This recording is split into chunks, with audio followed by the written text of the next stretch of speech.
Two more massive games today. Arsenal in the Premier League and then a trip up to Turf Moor to take on Burnley in the fourth round of the FA Cup. We're straight in though with the transfers. It's the 1st of Feb. As you can see, the transfer window has closed. We've done a fair bit of business. I'm very, very happy with what we've done as well. So I mentioned at the end of the last episode that we just made a bid for Alex Telles and we got him. I'm very, very happy to get him in. He's already made a couple of appearances for us. He's just very solid. Very, very solid. The corners and the crossing and the penalty taking is what really got him here as well. He's very aggressive, very brave. They're just very, very... He's just solid, isn't it? It's just solid stats. His physicals are good. I'm really, really happy to have the guy in. It's a great, great signing for us, especially in the light of our contract issues with Aaron Cresswell, which means he's probably going to leave the club at the end of the season. We've brought in this guy. Now, this guy came up on a scouting report. Oscar, we got him from Sevilla, and it's the fact that he can... I'm wondering about going to a 4-2-3-1, so it's the fact that he can play as an AMC was lovely, but it's the fact that he's an inverted winger. Again, he's got decent physicals, but it was things like his flair and his leadership and his free kick taking and his long shots. The things that I wanted to be green were massively green on him, and he was listed for 15 million. And I had to have him. If you've looked on the outgoings, you'll know that Todd Cantwell completed his move to Aston Villa, and we also sold Saeed Benrahma also to Aston Villa. As you can see there, he went for 16.5 million. Our backup keeper, by the way, Alvaro Montero, he was at the end of his contract as well at the end of the season, and he was considering his options. So I just offered him out for $500,000, and Watford came in and took him. So again, it's like 17, 18. Maybe a little bit more than that, 20 grand a week off the wage bill. Happy with that. I wasn't going to renew him. And deadline day brought about a left-footed centre-back that my director of football, Luis Campos, put an offer in for, Nico Schlotterbeck, coming in from Freiburg. I didn't know whether to accept it or not, but in terms of a left-footed centre-back, yeah, I think Jim City's left-footed. But I think other than that, they're all right-footed, and I do like having a left and a right together. I am happy to get him in. It's going to be a squad, as it says, it's an expensive squad player at 47 grand a week, but he'll get game time. He will get some game time. So that is our transfer business. You'll probably see Schlotterbeck play today. He might not play against Arsenal, but he probably will play against Burnley. And as you can see, right, where did we finish up? We had... where did we play last time? Oh, we did Bournemouth and Middlesbrough, didn't we? I was scrolling up a bit too far. It ended up being the start of a very, very good month. I missed out. I finished 3rd in the Manager of the Month because we had a couple of draws, but the form has just randomly completely turned on its head. I mean, what a month that was of January. So we had a 0-0 draw away at Brentford, which was poor. They ended up down to 9 men, actually, in stoppage time. We had a goal disallowed just after Matt Doherty got sent off from Adeyemi, which was offside, but we couldn't break them down. But we've taken out on our opponents since a brilliant 3-0 win away at Molineux. Souček, Vlahovic and Pasalic getting the goals. We then spanked Leeds at home, and it was a spanking. I mean, we were 3-0 up through Adeyemi, Souček and Camara. They got their only 2 shots on target to get them back into it, but then Mario Pasalic finished them off at 4-2. We went away to Villa Park, and again, it was a great performance. It was a really good game, actually. Julian Alvarez netting the goal with a thunderous finish. And we went... This is the best result of the season so far, clearly.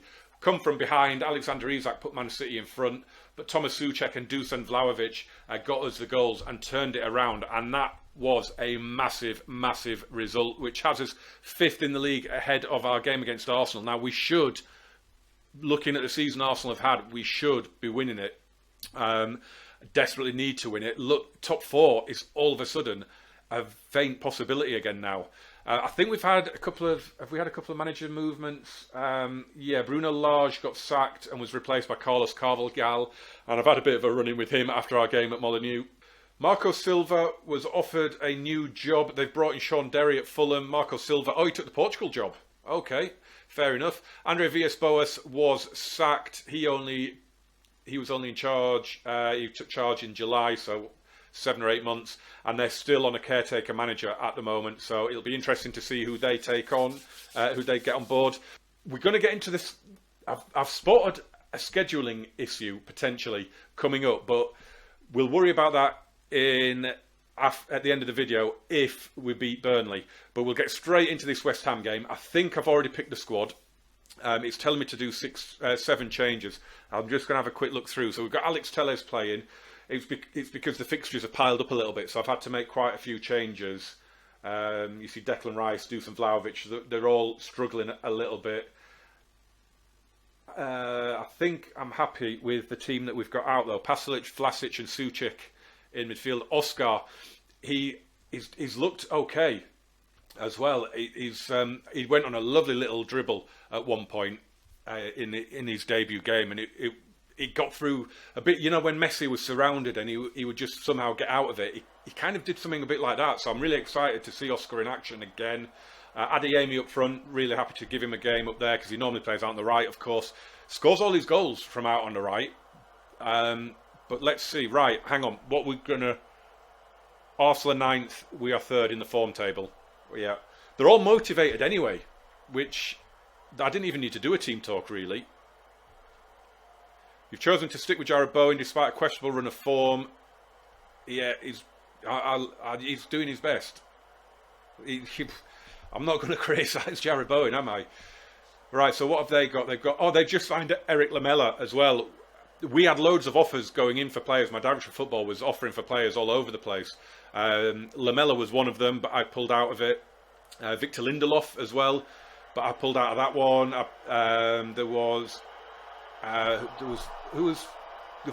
There's a centre back Sporting, Gonzalo Inacio or something like that, and I pulled out of that. Well, actually, they rejected it because he's valued at over 30 million, and we offered about 20. As we've got the goal, we're in front. We're in front against Arsenal, people. Zuma's header saved by Ramsdale. Adeyemi nods in the rebound. Aaron Ramsdale, I have just brought into my fantasy Premier League team as well. I had Kasper Schmeichel, but he's just been rubbish. And Aaron Ramsdale is just phenomenal. The saves he's making are ridiculous, and he's having to make a lot of them as well. So if you need a new keeper, he's only about 5 mil as well, I think. Get him in your FPL team. Liverpool have scored, Newcastle have scored. Doesn't matter though, because we are in front. Come on, come on. I mean, we are playing well there, aren't we? 7 shots, 3 on target. Yeah, and going back to the director of football, he was putting offers in for players when I didn't have room in the squad to register them, so I was just pulling out of them regardless of who they were. I must have withdrawn about 10 offers. It must have been. It was ridiculous. Because we had money in the bank, he was just looking to spend it. But I'm happy to get Schlotterbeck in.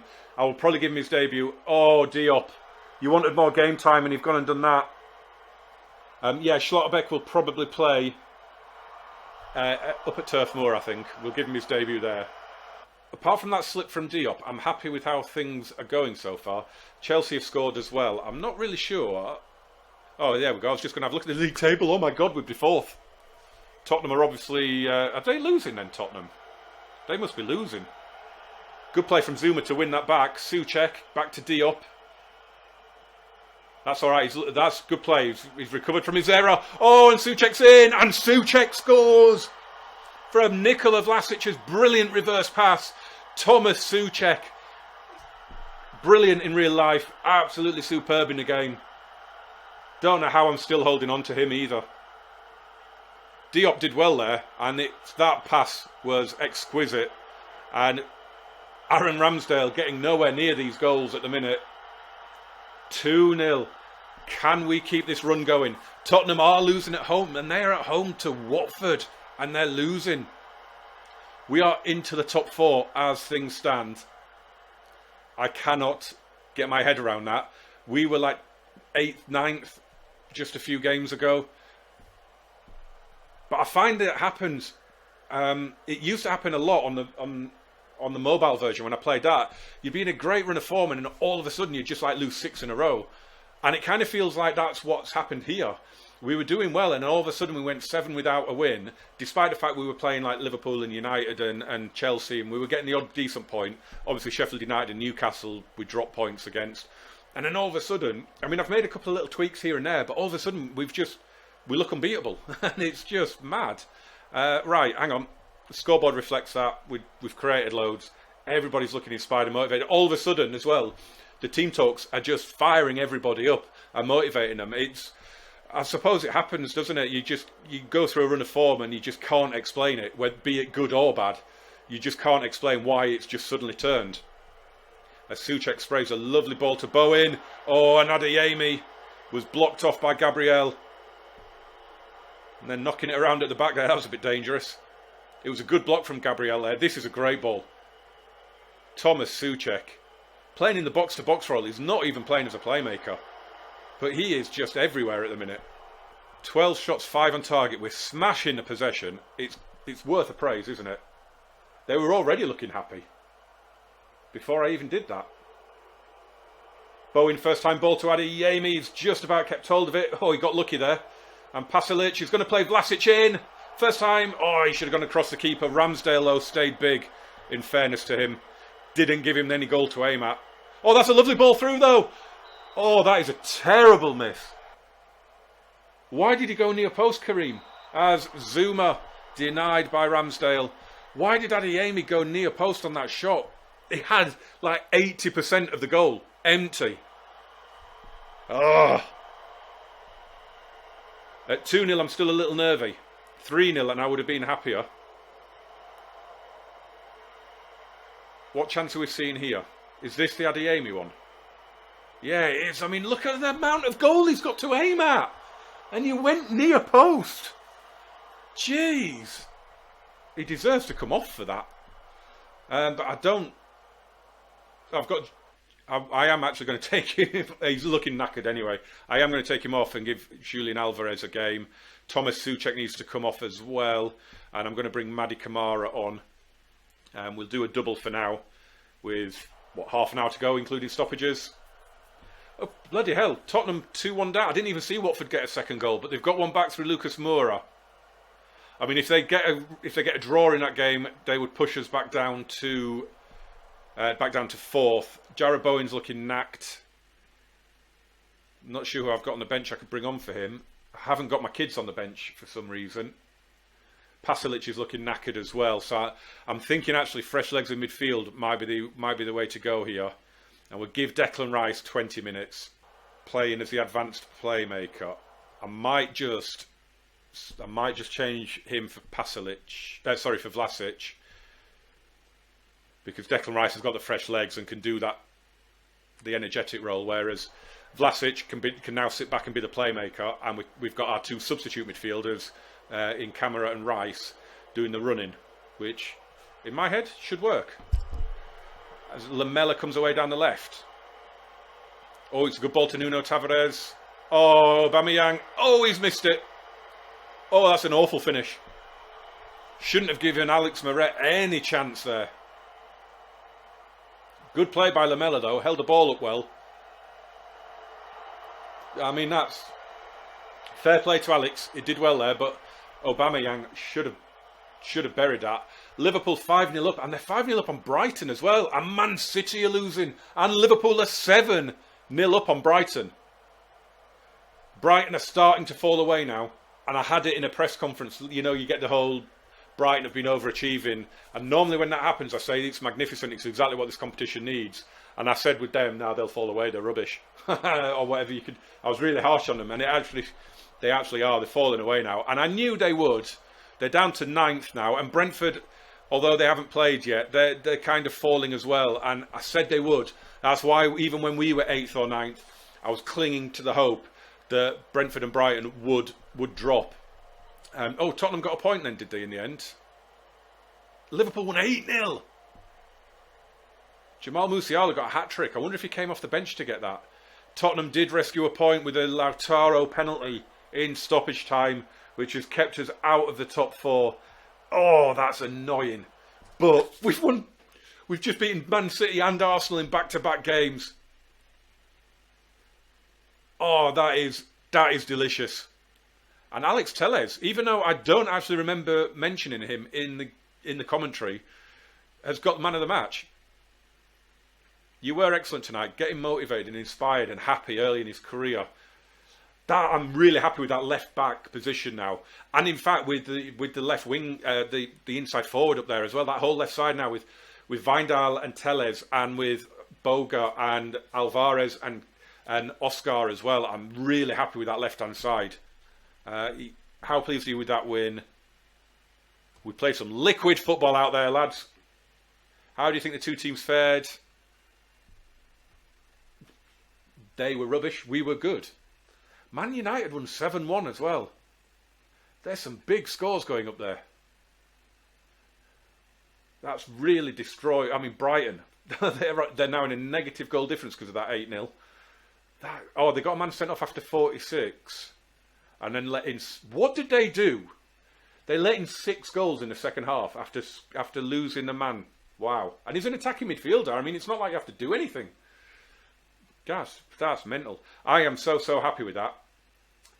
We have 2 days off, and then we have to travel 200 miles, and probably a bit more than that, up to Turf Moor. But I think we're going to be smiling as we do it. So we are starting off the 4th round. There wasn't a Friday night game, which is a little bizarre than I thought there normally would be. Lots and lots of ties going on as well, which I love to see. Arsenal taking on Man City, Chelsea, Man United. Down at the bottom here, we've got Tottenham against Palace, Brighton against Villa, Wolves, Newcastle. So some intriguing ties going on. The Chelsea Man United one is on the telly, so is our one. So let's get into it. Let's avoid the old banana skin. We're going with a strong team. I do have a couple of youngsters on the bench again in Thierry Neves and Mipo Adebeko. But I mean, this is a team that I would happily put out in the Premier League. So I have no issues there. Alex Moret retains his place in goal because Andre Collard has made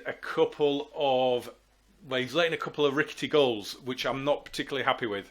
That is what we're going with. I'm quite happy. We've got a week off after this as well. We've got 7 days until we take on Fulham in our next Premier League match.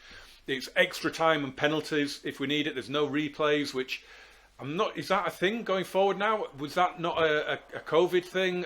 I'm not. Is that a thing, a permanent thing going forward now? I'm no idea. I have no idea. Sean Dyche is still the manager of Burnley because it's never going to change. The media have been on your backs for ages now. Really, we've won like 6 or 7 games in a row. Right, let's... we're favourites for a reason. Yeah, I hope they don't get complacent. We'll be fine. Need to rotate so Vlasic doesn't play. But as I say, I am very, very happy with the team that we put out, and I would have no hesitation in putting it out against anybody, to be honest. But we're on the defensive immediately with a corner. Good header away. Vlahovic gets to it. He's gone back to Cresswell. So Tellez is tired and Wijndal is suspended, so Cresswell plays today. I've just had to register the Europa League squad as well for the knockout rounds, and it was all right. We did all right. I only had to leave one player out because of it's Madi Camara. What a finish that is! Aaron Cresswell off the mark with an assist after 2 minutes. Because you have the whole homegrown crap, and we haven't got enough homegrown players at the minute, so I had to leave one player out, and it's Pablo Fornals. He hasn't even mentioned it. He's got 18 months left on his contract. He's not in my plans at all.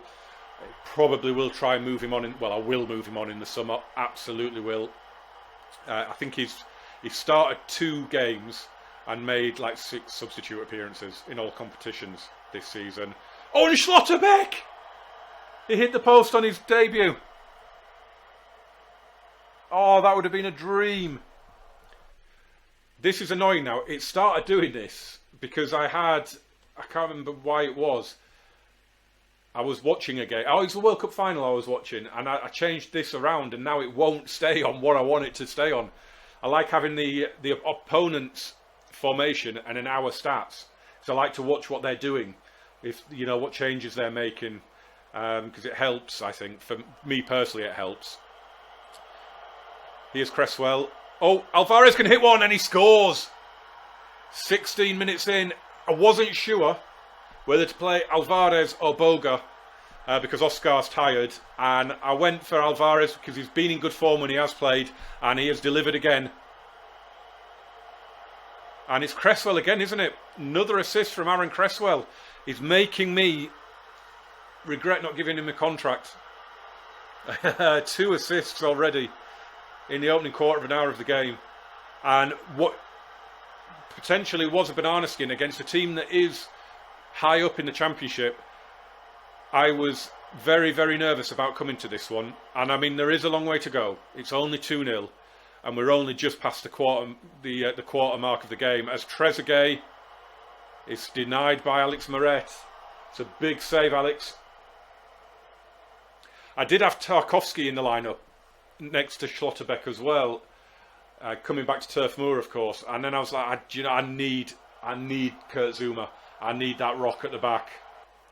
So they're going with a 4-4-2. But it's, oh, they're going to be down to 10. Ashley Westwood goes through the back of Pasalic. They've brought on Matej Vidra to play in centre mid. So they're now going with a 4-4-1. That's one of those, isn't it, where you're 2-0 down and you get a man sent off. That is just... Oh, and Kurt Zouma. And it's a hat-trick of assists from Aaron Cresswell. And Kurt Zouma scores. Yeah, when you're 2-0 down and then you go and get a player do something like that, you've just thrown the match away. There is no way they get back into this. I mean, they might score. They might get a free kick, a corner. They might score. But I can't see them getting anywhere near back into this one now. In front of the cameras, we're 3-0 up with an XG of 0.63. That's mad. Out 45 minutes, you have blown them away. This is the annoying thing now as well, isn't it? All the substitutes, apart from Thomas Souček, look complacent. And I mean, I've got 2 youngsters here who are trying to make their way in the game, and they look complacent. That's really annoying, but they're going to come on. Both Neves and Odebeko are going to come on. If it's still 3-0 or better after an hour, they will both come on. But if Burnley do get one back here, I might just hold off. This looks like very short passing for Burnley. It's quite a nice little move. Not what you associate with Burnley. And, oh, El Ghazi's headed over. Best bit of play we've seen from them. I mean, we're doing well, but I mean, we're not exactly blowing them away in terms of shots, are we? And I mean, we've just got into double figures, but we're not exactly killing them. Right, Vlahovic off because he hasn't managed to score. Adeyemi can come off because he's looking complacent. And midfield is an issue. Madi Camara for Loftus-Cheek because he's just come back from injury. I'm going to drop a praise just in the hope that it will please those subs and fire them up a little bit. I'm even half tempted. We'll go for the cagey. And Loftus-Cheek has just gone off. He's just gone off injured. Oh, that really pisses me off when that happens. I've just made all 3 subs. He's only just come on. 8 minutes he's lasted. Well done, Ruben.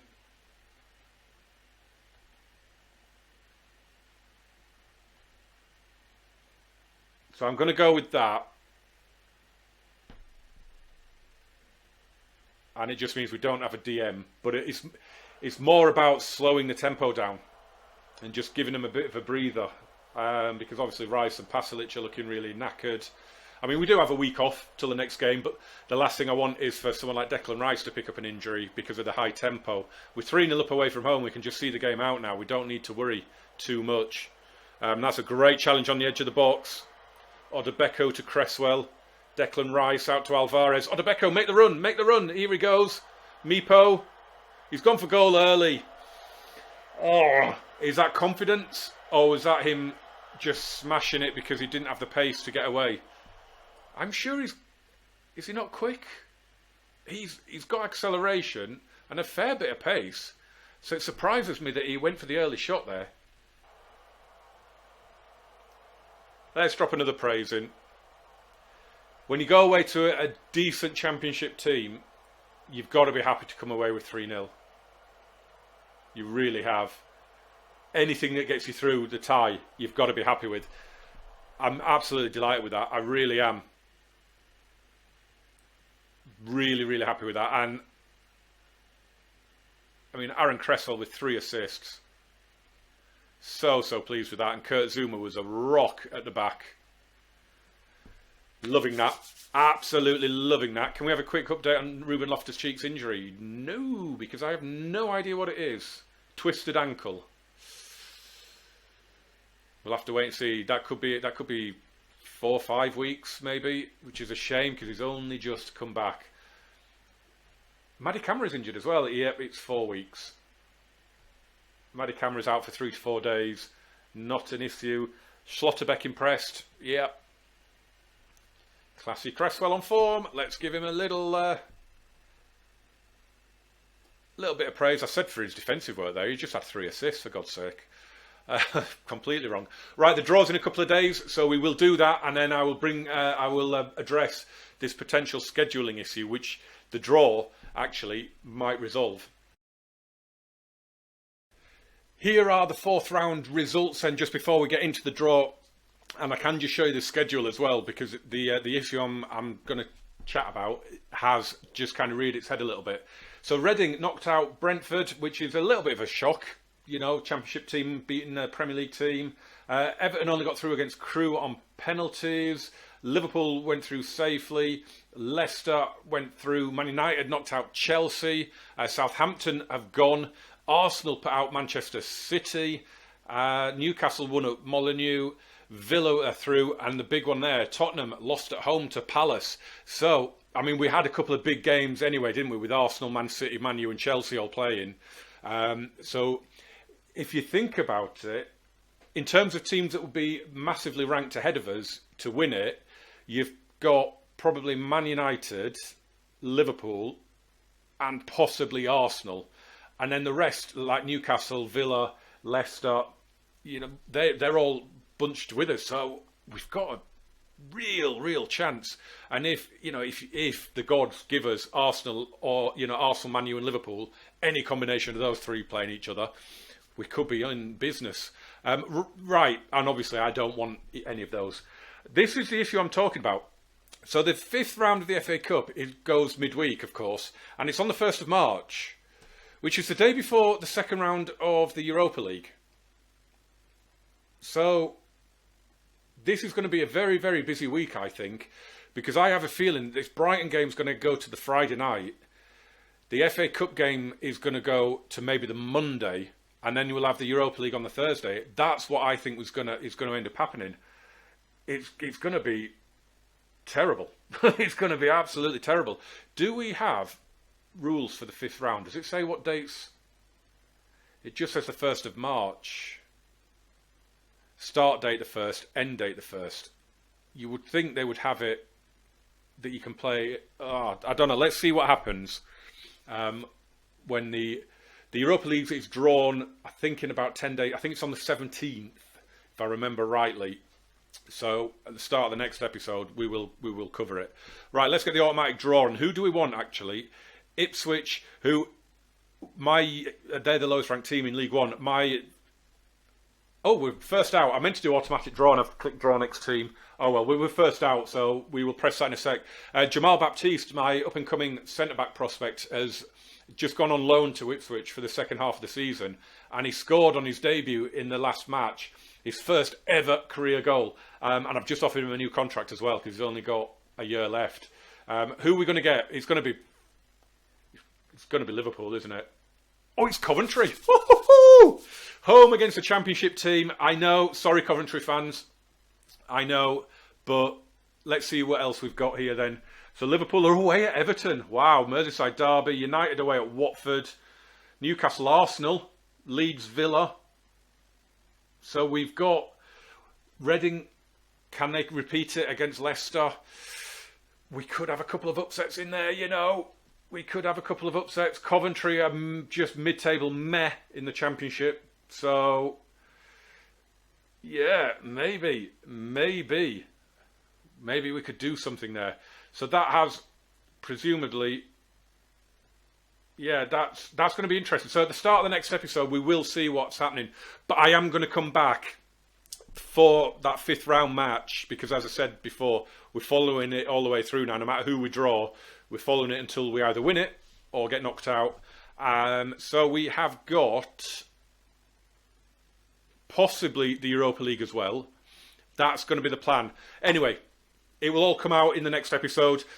Whatever happens, Fulham, Everton, Brighton, which, by the way, unbeaten in 9 so far, 6 wins on the bounce. I'd be very disappointed if I wasn't still unbeaten coming out of those 3. Just saying. Everton obviously is going to be tough, but Brighton are in a slump, and Fulham we should be able to beat. But anyway, smash a like on this one for me, guys. As always, you know what to do. Subscribe and turn on those notifications. You can follow me on Twitter at GamerJamesFM. The information's in the description. And I will see you very soon for the next massive video in this brilliant West Ham series I am so loving. Lovely kind comments from you guys as well. Thank you very much. See you soon.